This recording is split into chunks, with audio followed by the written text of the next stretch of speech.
Hey y'all, welcome to another episode of The Couch Reimagined. And so let's get into it. I said people have been wanting me to speak on this topic, and I said I'm going to speak on it and I'm going to share it over on my channel. You can come watch it, come listen to my thoughts. So let's just get into it. We're talking about coaching and credentialing and licensing and degrees and what does that mean and who should you be looking for. Let's talk about it. So one of the things that I want to use this time to discuss and to kind of differentiate between is the types of therapists that you may encounter. You have your master's level clinicians, and then you have your doctorate level clinicians. You have your LPCs, who are licensed professional counselors. You have your LCSW, who is a licensed clinical social worker, or LMSW, who is a licensed master social worker, or you have your LMFTs, who is a licensed marriage and family therapist. All of those are master's level clinicians who do amazing work, and then you have your doctorate level clinicians who are typically people who hold PhDs, which is Doctor of Philosophy, or PsyDs, Doctor of Psychology. All of those degree types that I just named are people who can decide to practice in therapy if they want to. So all of us call ourselves therapists, but we may have a different route to our training. Some people, like I said, did master's level in practice therapy. Some people did the doctorate level training and now are PhDs, PsyDs, and they also call themselves therapists. So I think that's one thing that can be really confusing for folks, is that we are all therapists, but we have differing credential levels and differing levels of training. Typically, your master's program ranges anywhere from a year to 3 years. Your PhD programs typically range anywhere from 4 years, 6 years, 8 years, depending on the type of training that you're trying to get, or the type of postdocs, internships that you find yourself getting in. Now, one of the things that complicates this for folks is that when you have a master's degree or a doctorate, you don't necessarily have to be licensed. You can go to school, get your degree, and choose to practice therapy. You get licensed, or you can choose to go into another job or another field where you don't have to get licensed. The issue that has been coming up lately around licensing is when you are choosing to practice as a therapist or provide therapy, you have to be licensed. Having a degree is very different than being licensed. You can have a degree and never practice therapy. But if you choose to practice therapy with your degree, you have to do an additional thing, which is get licensed. And so some people believe because you have a doctorate, you are automatically a psychologist. And I'm speaking from the position where I sit because I am a licensed psychologist. And a lot of confusion comes around when people say, oh, you got a PhD, you are a psychologist. Depending on the state, which is most states, you cannot call yourself a psychologist unless you have a license. A PhD makes you a doctor. It does not make you a psychologist. A psychologist is a doctor, but a psychologist is a protected term granted to people who have passed licensing exams. And I know that that can be confusing, and this is why it's so easy to trick and fool the public.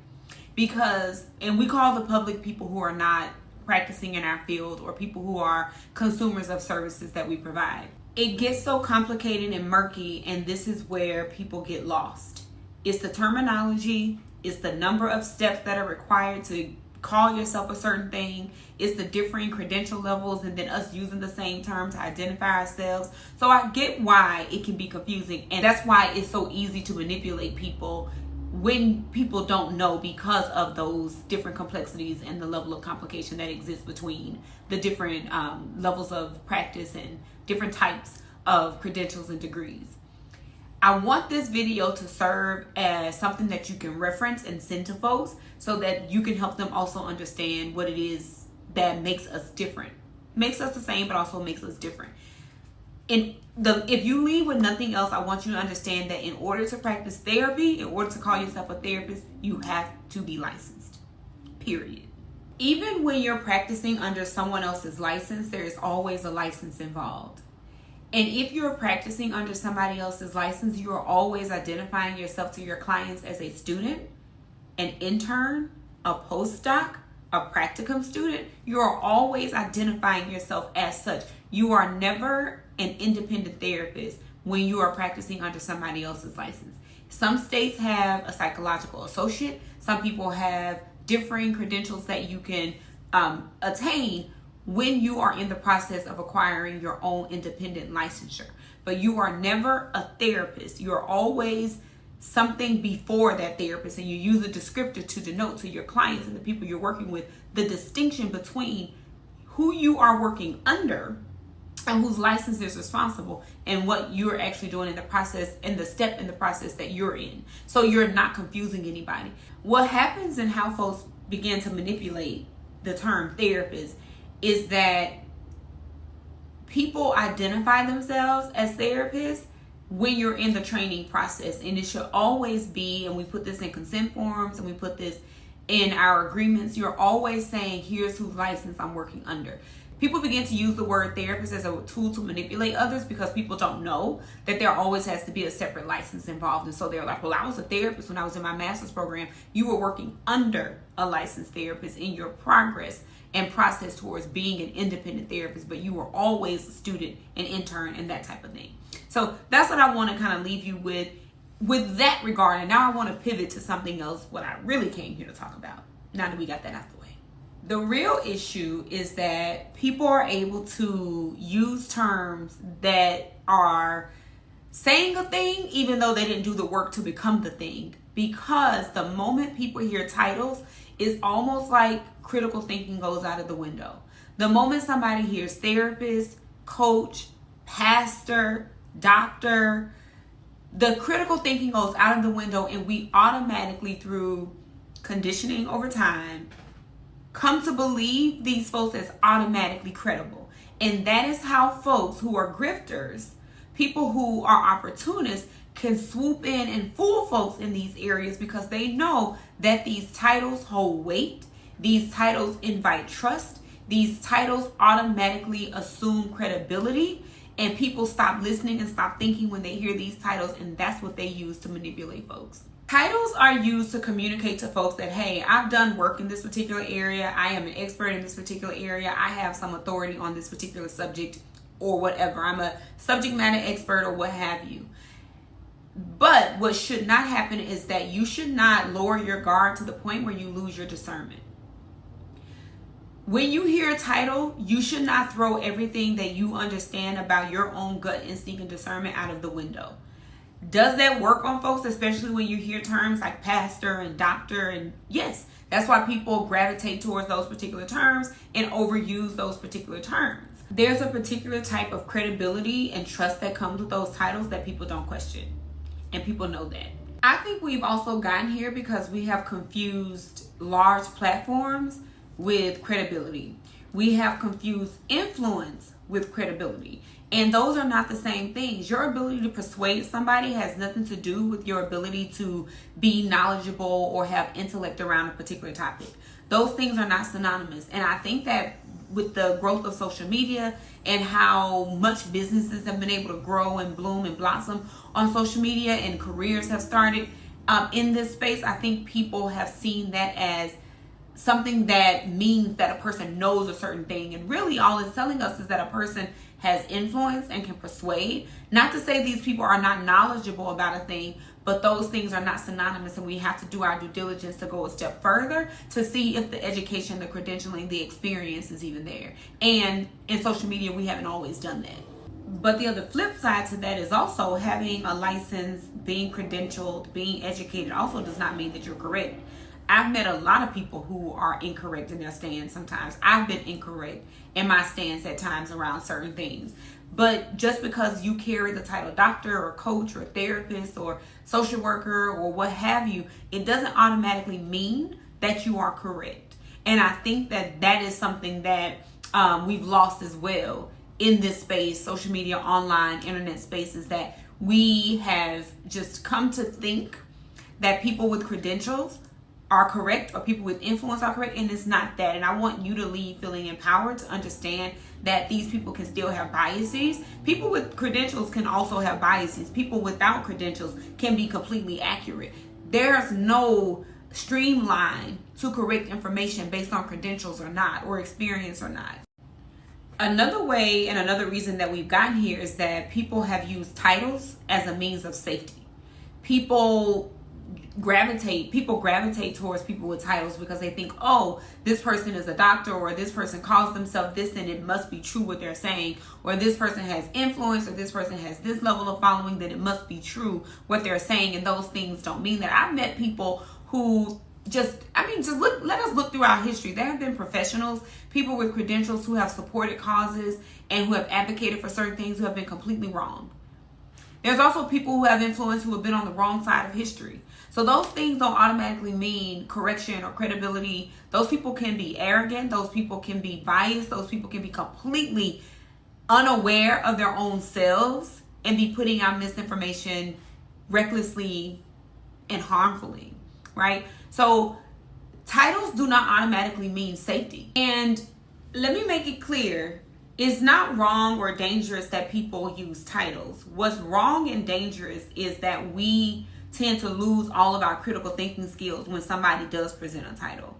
We tend to be fearful to question anybody that has a title. Like, think about when you go into your doctor's office and you're kind of scared out of your mind to ask a question. That's conditioning. We've come to think of people with titles as authority figures, and they are respectfully in their own lanes, but they're not the authority over whether or not you can use your discernment, or whether or not you get the chance to actually question anything. And this is how we've gotten to the whole debacle that we've been in lately, because people have not questioned people's titles. And there's nothing wrong with the title. It's the harm that people inflict on other people when they're using a title that they know is going to confuse people. And the other thing that I think happens is that people take widely popularized topics and take it to mean that it's automatically credible without doing any investigative research or looking it up to see if there's any evidence behind it. And I see that people are not going to like it, but I see it with the high value man, high value woman conversation.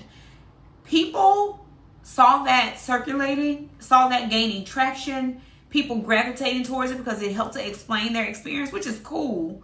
It helped to explain the experience and give language to something that people have been thinking about and going through. But did we stop to investigate what is the research behind this?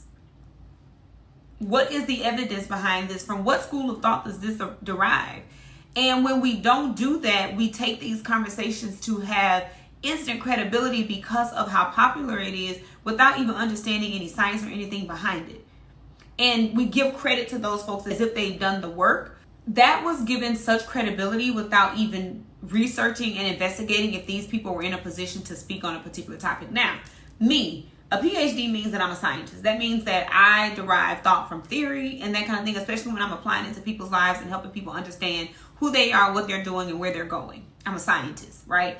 And so when you are coming from a particular background, I'm automatically going to think, what's the research on this? Where did you get this information? And who put you in a position to be able to talk about this thing? Where are you getting your information? And the general public really does fail to do that work on a large scale, which is why people are able to use titles like doctor and coach and therapist, because then when you attach that to what you're saying, people do not question it typically.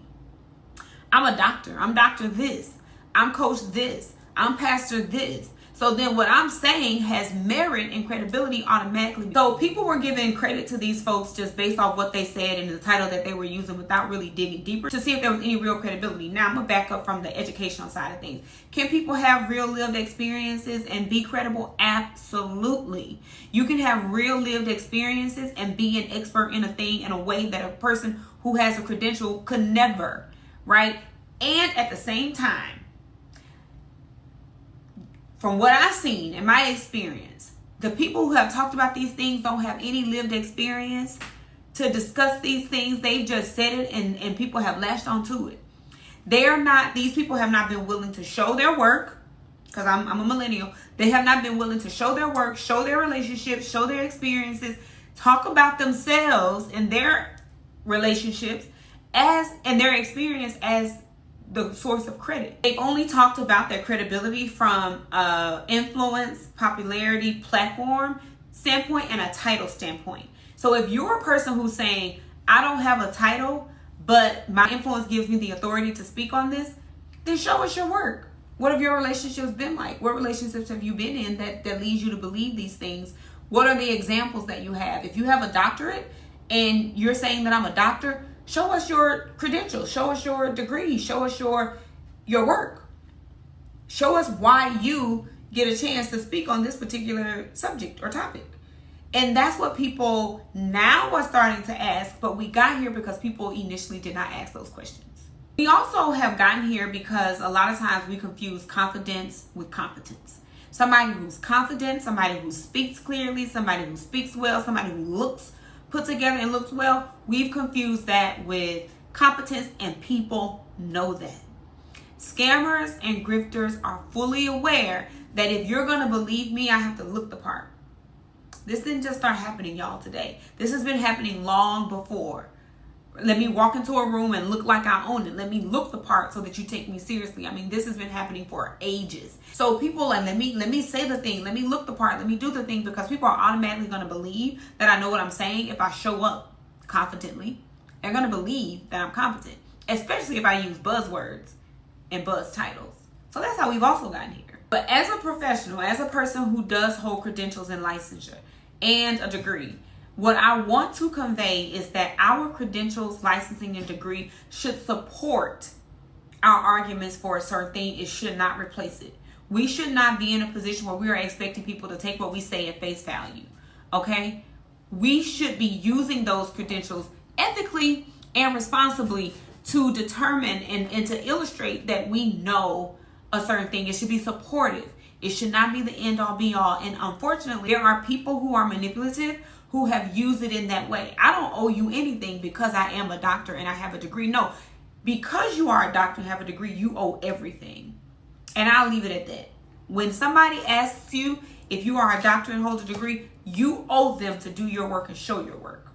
If you hold a license, if you hold a degree, especially if you are a person who's saying I provide therapy, which you're working in people's most vulnerable places in their lives, you are absolutely obligated and responsible to show your work. You are absolutely obligated to show us, when we ask for it, where you got your training, who trained you, where your degree is from. You don't cover it up by saying, I don't answer to you, I answer to God. No, you absolutely owe it to the person whose lives you're mucking around in. You absolutely owe it to people who you want to book you for a session. You absolutely owe it to people who are trusting you with their trauma, with their relationships, with their identity. When people ask for the credibility to be shown, as professionals, we show it. Period. Okay, thank y'all for joining me for another episode of the Couch Reimagined. And if you are a person who prefers to read my thoughts, please join me on drebony.substack.com, where I share my thoughts over there. Also join me on Threads and Instagram, because I also kind of flush out some of my thoughts there as well. But thank y'all so much for joining me for this episode, and I'll see y'all next time. Bye, y'all.